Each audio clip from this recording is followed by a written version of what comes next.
Cầm đi để mẹ quay. Nó trội thứ rồi.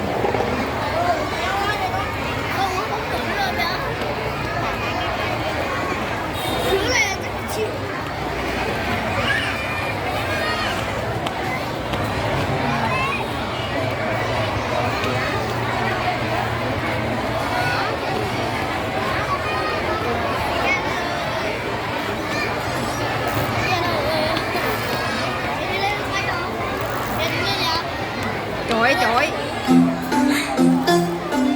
cầm đi.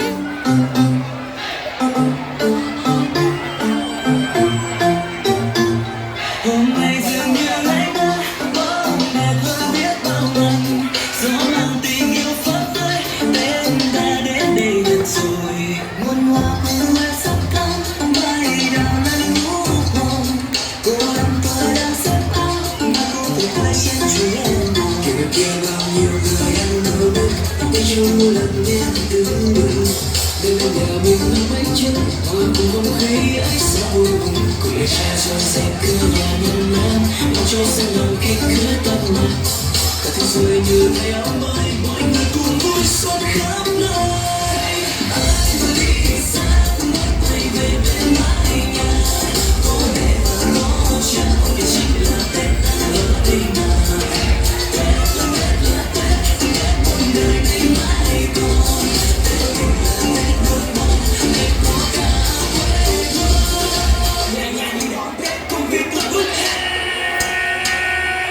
để xếp là xếp thương em mà trả lương để cho em còn về đến quê hương ban đầu người thì nô nức đào mai hoa công cúc hương thơm còn khắp bốn phương và đây là đất của em cả ngày cùng sân này để sẽ chúc em mãi về đẹp tay để không phải áo mới một người thành phố vừa rồi tiếng cười dần tắt tôi mà nghe qua cả không ra còn nhiều người đang nô nức khi trong mưa lòng nghe là từng ngồi nghe đến đây nhà mình nấu bánh trưng hòa cùng không khí ấy sao vui mừng cùng để treo cho xem cửa nhà nhân nam mong cho sương lòng khi khuyết tóc nhau thế giới như thế